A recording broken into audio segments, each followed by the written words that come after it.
A paz do Senhor, amados. Está muito fraquinho isso aí. A paz do Senhor, irmãos. Amém. Glória a Deus.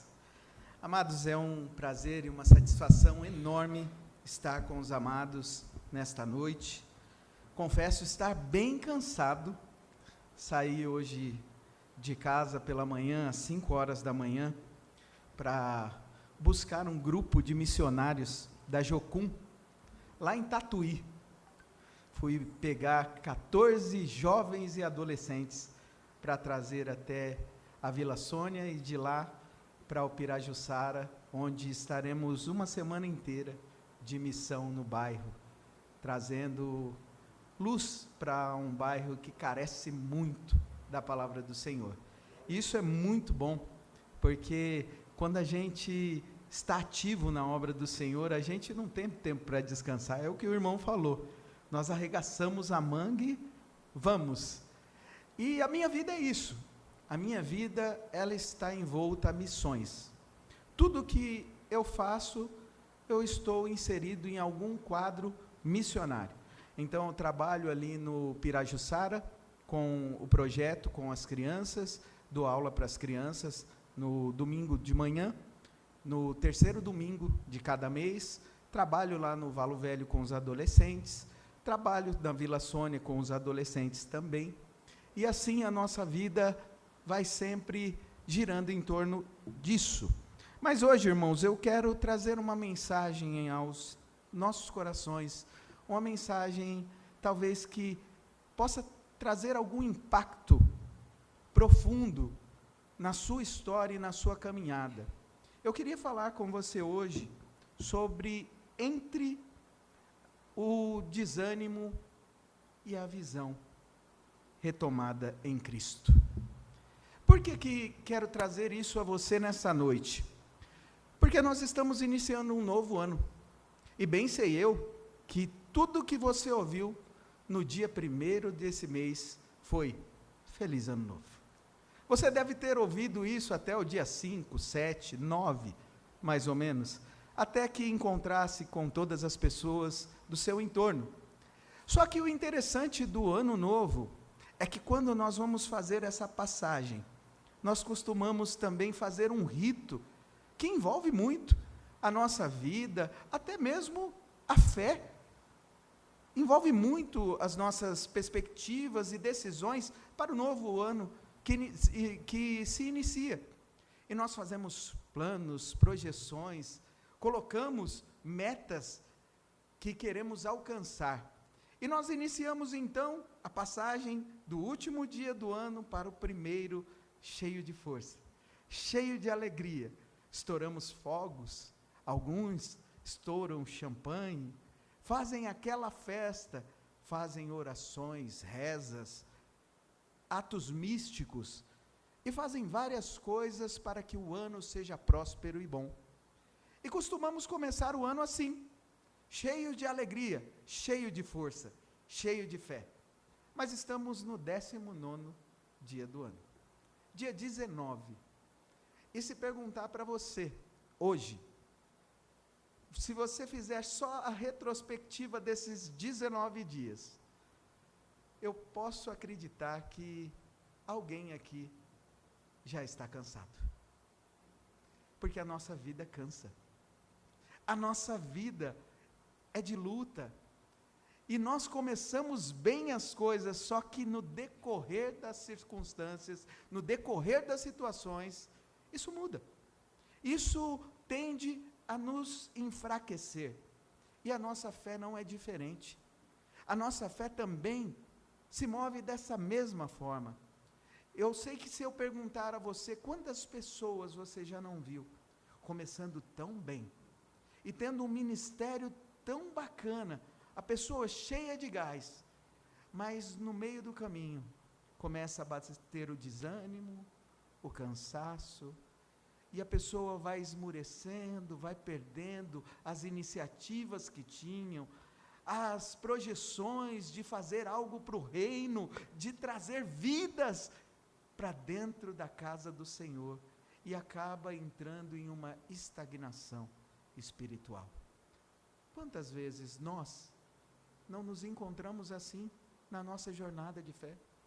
Por isso, hoje eu quero trabalhar com você um texto que eu acho muito, muito lindo e que nós podemos extrair dele verdades maravilhosas para a nossa vida e para a nossa jornada de fé.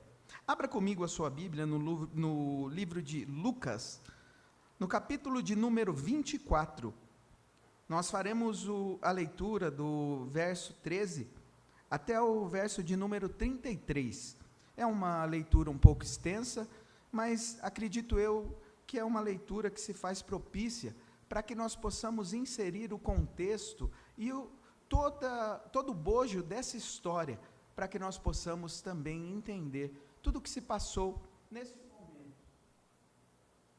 Lucas, capítulo de número 24, a partir do verso de número 13, que diz assim na RA: Naquele mesmo dia, 2 deles estavam de caminho para uma aldeia chamada Emaús, distante de Jerusalém, 60 estádios, e iam conversando a respeito de todas as coisas sucedidas. Aconteceu que, enquanto conversavam e discutiam, o próprio Jesus se aproximou e ia com eles. Os seus olhos, porém, estavam como que impedidos de reconhecer. Então, lhe perguntou Jesus: que é isto que vos preocupa e de que ides tratando à medida que caminhais?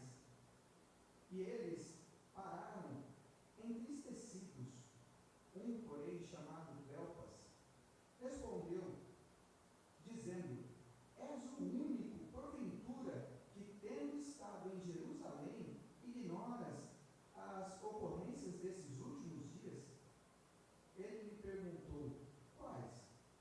E explicaram o que aconteceu a Jesus, o Nazareno, que era varão profeta, poderoso em obras e palavras diante de Deus e de todo o povo. E como os principais sacerdotes e as nossas autoridades o entregaram para ser condenado à morte e crucificaram. Ora, nós esperávamos que fosse ele quem havia de remir a Israel.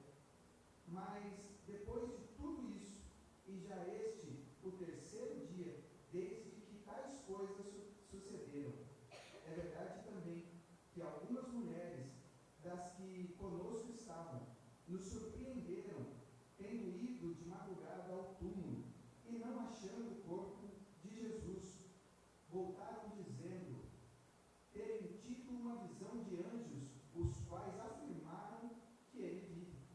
De fato, alguns dos nossos foram ao sepulcro e verificaram a exatidão do que disseram as mulheres, mas não o viram. Então lhe disse Jesus: honestos e tardos de coração para crer tudo o que os profetas disseram.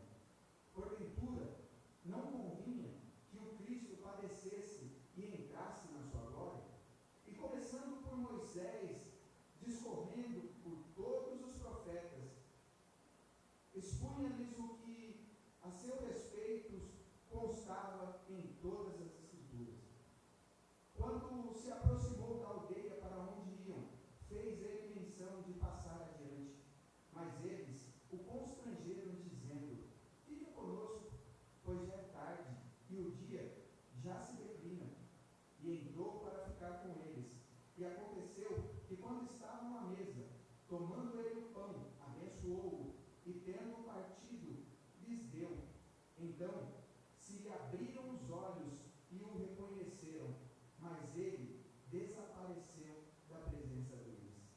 E disseram um ao outro: porventura não nos ardia o coração quando ele por caminho nos falava, quando nos expunha as Escrituras? E na mesma hora, levantando-se, voltaram para Jerusalém, onde acharam reunidos 11 e os outros com eles. Palavras do Senhor, palavras de vida. Curva a sua cabeça. Grandioso Deus e Pai maravilhoso, Senhor e Rei celestial. Pai, nesse instante, Senhor, diante de Ti,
história de duas pessoas que estavam entristecidas.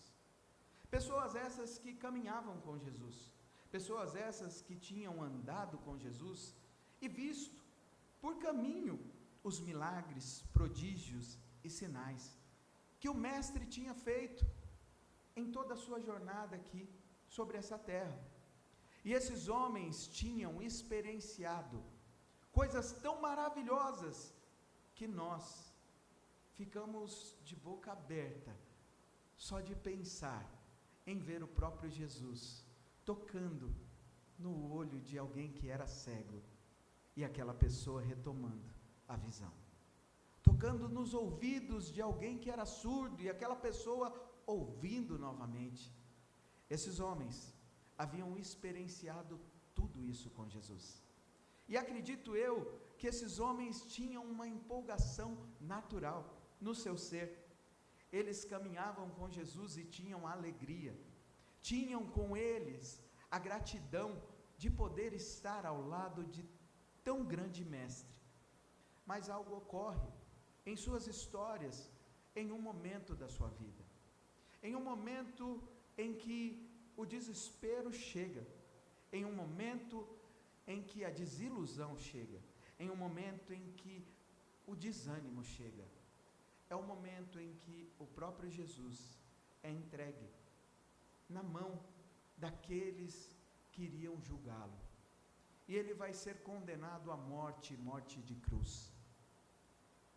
O nosso mestre passou por atrocidades horríveis, e esses homens contemplaram tudo aquilo que o mestre passara, e ao ver isso, eles não puderam suportar, e eles tomaram a atitude de caminhar por caminhos outros, ao qual o Senhor não tinha os delegado. É notório nessa palavra ver que eles estão a caminho de uma aldeia chamada Emaús. Emaús distava de Jerusalém mais ou menos 11 quilômetros. Esses homens se dispuseram a caminhar 11 quilômetros, saindo daquilo que era o centro da glória de Deus naquele momento no mundo. Tudo que era sinal, tudo que era prodígio, tudo que era maravilhas que o Senhor efetivava sobre a terra, acontecia em cerco de Jerusalém, ao seu entorno, ao seu redor, mas sempre apontando para o centro de Jerusalém. Era ali, como na pandemia, a palavra que nós acabamos conhecendo e tomamos hábito de falar, o epicentro de tudo o que estava acontecendo da glória de Deus. Era ali onde os eventos celestiais estavam em alta. Mas esses homens, por ver e se decepcionarem por aquilo que havia acontecido com o seu mestre, eles acabam tomando a decisão de sair do centro da vontade de Deus e caminhar aleatoriamente a um lugar para onde Deus não os mandara. E quantas vezes nós não estamos assim na nossa caminhada de fé? Quantas vezes nós, como cristãos, não começamos bem a nossa caminhada, não estamos empolgados porque Jesus se apresentou a nós, Jesus manifestou sinais e maravilhas, prodígios sobre a nossa vida, sobre a nossa família, sobre os nossos filhos, sobre os filhos dos nossos filhos, e isso nos traz contentamento tão grande. A nossa euforia, a nossa alegria do tal chamado primeiro amor é tão grandiosa, que tudo que nós queremos fazer nesse momento é agradecer a Jesus, é agradecer a Deus por tudo aquilo que Ele gratuitamente tem feito por cada um de nós. E quando nós começamos a nossa vida e a nossa jornada cristã, é isso que nós passamos, é esse o caminho que nós trilhamos, porque nós estamos com Jesus, porque nós estamos vendo Jesus, nós estamos olhando a vida com os olhos de Jesus. Mas em algum momento na nossa caminhada de fé, muitas vezes nós nos decepcionamos, nós acabamos perdendo esse tal chamado primeiro amor, esse ardor que borbulha as emoções no nosso coração, emocional, mental, não é, minha irmã? Quantas vezes nós perdemos esse borbulhar, dessa emoção e desse prazer de estar com Jesus? Eu fui usuário de droga por 14 anos, e fiz uso de drogas diversas, e eu posso te garantir, meu irmão e minha irmã, que se eu tivesse a capacidade desses 14 anos de uso contínuo, concentrar todas as drogas que eu usei em uma ampola, injetar uma seringa, e sugar tudo aquilo, injetar diretamente nas minhas veias, o êxtase não seria tão grande como o êxtase que eu sinto quando eu adoro o meu Senhor. Não existe nada melhor do que estar com Jesus, não existe nada melhor do que viver a vida com Jesus, do que ver Jesus agindo sobre nós, em nós e através de nós. Não há nada maior do que isso em nossas vidas. Só que nós começamos o ministério dessa forma, mas em algum momento vamos diminuindo a velocidade, e nós notamos nesse texto algo muito subliminar, mas que faz muito sentido. Você nota que a palavra começa dizendo que esses homens estão de caminho à aldeia chamada Emaús, e logo vem Jesus por trás deles. Você nota que ali não é uma pessoa só que está indo a caminho, mas dois. Um é revelado o nome, que é o Cleopas, mas o outro, a Bíblia nem faz questão de citar o nome. E isso subliminarmente tem uma mensagem para as nossas vidas que faz muito sentido. Às vezes nós esmurecemos na fé e na caminhada com Jesus, porque nós estamos ouvindo vozes diferentes das dele, porque nós estamos olhando com o olhar do outro, e não o de Jesus. E é isso que esse texto nos traz como primeiro ponto de reflexão, porque nós vemos Jesus se aproximando deles, e estão os dois, e você pode ver, pode notar, que uma pessoa quando está cansada, a maioria das vezes, por estar cansada do ministério, de viver a igreja, a doutrina da igreja, ela começa a questionar, mas por que fazer isso? Para que fazer isso? A primeira voz que vem na nossa mente é justamente essa, é o questionamento, por que você está fazendo isso? Você vale muito mais do que essa igreja, você faz tudo isso pela igreja e ninguém te dá valor, ninguém te reconhece. Será que é só eu que passei isso na minha vida?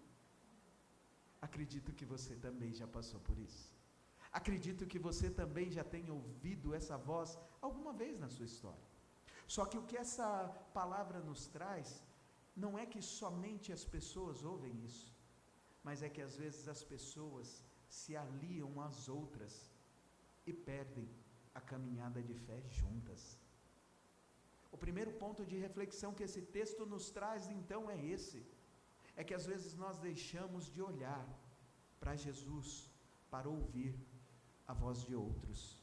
E você quer ver uma pessoa que está cansada, uma pessoa que está desanimada, muitas vezes ela influencia com seu comentário as outras pessoas. A primeira coisa que vem é essa voz da mente, mas em segundo lugar, o que vem é a voz das pessoas, que falam, realmente, irmão, ô Sérgio, você já trabalhou tanto por esse lugar, irmão, e agora, tá vendo aí, irmão, ninguém te dá valor, tá vendo, Sérgio, a gente tem que ir para outro ministério, Sérgio, a gente tem que montar outra igreja. Muitas vezes os irmãos da igreja influenciam outras pessoas da própria igreja para dispersar o rebanho de Deus, e isso acontece com uma frequência muito maior do que aquela que nós estamos acostumados a acreditar que existe. Vários ministérios se desfazem por conta dessas iniciativas de irmãos que ouvem outros. E por que fazem isso? Porque esses irmãos estão cegos. E são incapazes de reconhecer a maior maravilha do mundo, o próprio Filho de Deus, que está ao seu lado. A palavra diz que esses homens estão caminhando e estão comentando as coisas que aconteceram, os eventos. Acredito eu que eles estavam bem desanimados, falando: poxa, dessa vez eu imaginei que a nossa vida ia ser diferente. Eu imaginei que Jesus iria ser realmente aquele que ia remir toda a nossa nação e nós iríamos prosperar. Ele iria derrotar o exército inimigo e iria colocar Israel como ponta de lança e iríamos reinar sobre toda a terra. Mas infelizmente não foi assim que aconteceu. Jesus então vai se aproximar, e aqui eu quero trazer a você uma reflexão sobre isso. Às vezes nós estamos caminhando, até mesmo falando da palavra de Deus, falando das coisas e dos eventos que aconteceram sobre a palavra de Deus e nas nossas vidas, mas muitas vezes nós não estamos olhando para o autor e consumador de todas as coisas sobre a terra. Mas eu quero te dar uma boa notícia, porque esse sermão acaba de pegar uma linha muito pessimista, uma linha de muita tristeza, mas não é isso que eu quero falar para você. Eu quero falar para você que o nosso Redentor vive, e que esse Redentor, independente da situação que você se encontre, ou que você esteja caminhando, Ele não desiste de você, e Ele sempre está caminhando ao seu lado. Jesus estava caminhando ao lado desses homens. Só que você vê como que é a nossa vida espiritual. Às vezes nós nos achamos tão bem, porque estamos dentro da igreja, ou porque estamos falando dos eventos, ou algo sobre a palavra de Deus, mas estamos sem visão. E é exatamente isso que está acontecendo na vida dessas duas pessoas, porque eles estavam caminhando e falando coisas do reino, mas eles estavam sem a visão correta. Uma, porque eles saem do centro do propósito de Deus, e outra, porque eles perderam a perspectiva de Jesus como seu Salvador. Você vai ver isso quando nós lemos então o versículo de número 15, que vai dizer assim: aconteceu que enquanto caminhavam e discutiam, o próprio Jesus se aproximou e ia com eles.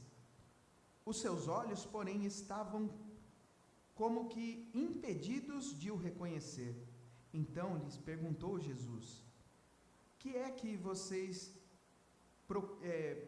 vos preocupa, e o que ides de tratando à medida de que caminham? E eles pararam entristecidos. Um, porém, chamado Cleopas, respondeu, dizendo: és tu o único, porventura, que, tendo estado em Jerusalém, ignora os ocorridos destes últimos dias? Ele lhe perguntou: quais eventos? Jesus é onisciente. Jesus tem a visão de todas as coisas. Ele não teria por que fazer essa pergunta. Mas você sabe por que Jesus fez essa pergunta para esses homens? Porque Jesus também quer ouvir de nós as nossas queixas. Jesus se interessa até mesmo com a sua queixa. Às vezes você ignora esse fato, mas Jesus está ao nosso lado em todas as conversas, irmãos, sejam elas boas ou más. No caso aqui, essa era uma conversa muito triste, porque eles estavam questionando, eles estavam ali entristecidos, falando da situação que incomodava eles. mas eles estavam falando um para o outro, ao invés de fazer aquilo que era correto. Quando nós temos uma queixa, irmãos, quando nós temos alguma situação que nos incomoda, não é para o nosso irmão que nós temos que comentar, não é para o nosso vizinho, não é para os nossos filhos, não é para o nosso cônjuge, não é para as pessoas próximas, amigos, parentes, colegas de trabalho, não. Quando temos algo incomodando a nossa vida, nós temos uma fonte de água viva, que jorra vida eternamente, a saber, Jesus Cristo, nosso Senhor. E Ele está ao seu lado, Ele não perde uma conversa. O livro de Provérbios vai nos trazer a ideia de que os olhos do Senhor estão em todos os lugares, contemplando os maus e os bons. Note que começa primeiro pelos maus. Se você ler na sua Bíblia, você vai ver que é exatamente essa a linha de pensamento do autor. Ele coloca ênfase, porque ele sabe que nós como seres humanos somos maus, e a tendência pecaminosa do nosso ser nos leva em direção sempre de algo ruim, e é por isso que o Provérbios então faz questão de nos trazer a ideia, os olhos do Senhor estão te contemplando, seja você mau ou bom, seja sua fala boa ou má, o Senhor está te ouvindo. E olha só, irmão, olha só, irmã, se Jesus está te ouvindo, se Jesus está ao seu lado, por que não falar com Ele? Por que não questionar a Ele diretamente? Senhor, está acontecendo isso, isso e isso, e eu não entendo. Quantas vezes nós não passamos por divãs assim na nossa vida? Quantas vezes nós não somos testados a fogo, e estamos em uma situação que nós não controlamos, e em meio a essa situação, nós ficamos nessa situação de perguntar e não entender, e muitas vezes nesse momento, o que nós temos de resposta do Senhor é exatamente o silêncio, e por conta do silêncio, nós acreditamos que é melhor falar com outros que podem nos ouvir, e falar coisas que não são agradáveis a Deus, mas ao nosso ego, a nossa forma de querer viver a vida, as nossas circunstâncias de querer estar sobre a crista da onda. Mas eu quero te dizer, irmão e irmã, Jesus Cristo, Ele nos deixou uma prova com a sua vida, que no mundo nós teríamos perseguições, mas Ele diz, tem bom ânimo, porque eu venci o mundo, e vós também o vencereis. Crês tu isto? Você tem que crer, irmão, você tem que acreditar que Jesus está ao seu lado, independente da circunstância, independente da situação, Ele está caminhando com você, porque quando você esquece disso, acontece como aconteceu na vida desses homens. Leia comigo o verso de número 16, os seus olhos, porém, estavam como que impedidos de ver. Quando acontece isso na nossa vida, nós estamos cegos, temos olhos, mas não vemos, temos ouvidos, mas não ouvimos. Por quê? Porque Jesus, a partir desse momento, não é mais uma esperança na vida desses homens, mas é algo que passou, é algo que deixou de ser verificável. Leia comigo a partir do verso de número 21. Olha só a resposta desses homens quando Jesus pergunta quais são as coisas que eles estavam reclamando e o porquê delas. Eles vão responder no versículo de número 21 assim: ora, nós esperávamos que fosse Ele quem havia de remir a Israel. Olhe só a colocação verbal, o tempo verbal que é usado nesse texto. Esperávamos, está no passado, Jesus já não é, ele era, ele foi. Sabe por que eles não enxergavam mais Jesus? Porque Jesus já não era, ele foi. Ele foi como um evento que veio, aconteceu, mas estagnou-se com a sua morte, e ali findou-se toda a esperança. É por isso que a cegueira espiritual, quando chega na nossa vida, acontece exatamente dessa forma, na nossa vida e ministério. É isso que vai acontecendo quando nós nos distanciamos do centro da vontade de Jesus, do centro da vontade de Deus, para caminhar em caminhos outros, onde Jesus não está. Nós perdemos a visão. Mas esse texto, ele nos traz então algo de reflexão muito lindo, porque eles estão então caminhando com Jesus agora, eles relataram, e Jesus então vai falar para eles: mas por que vocês estão reclamando? Não é exatamente isso que a palavra dizia que deveria acontecer? Ele não teria que padecer para entrar na sua glória? Olha o segredo dessa palavra aqui, mais uma vez. Às vezes nós estamos cansados porque nós estamos passando por situações dentro do próprio ministério que nós não entendemos, que nós não conseguimos enxergar como algo bom, mas esquecemos que o próprio Filho do Homem padeceu para entrar na sua glória. Mas ele disse que ele iria ao Pai e voltaria, depois de você também padecer, para te levar para morar com ele em glória.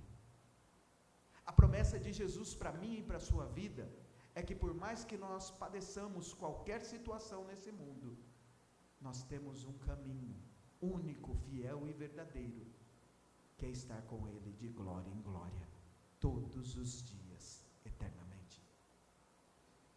E já finalizando, irmãos, no versículo de número 29, nós vemos então uma das falas que é mais emocionante, que traz luz então e o ensejo do que o autor nos traz sobre esse texto.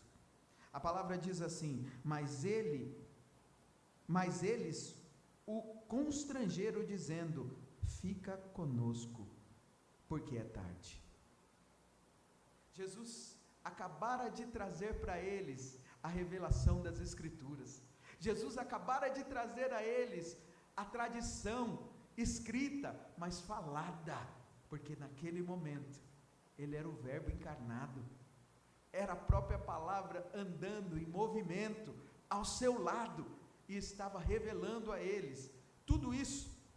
E olha que lindo, porque quando esses homens estão cansados e tristes, eles vão caminhando tristes e reclamando. Quando eles questionam por não entender, mas depois de ouvir a palavra de Deus, depois de ouvir aquilo que Jesus traz como revelação, o que acontece na vida desses homens? Eles não querem ficar só naquilo, eles querem mais, e eles fazem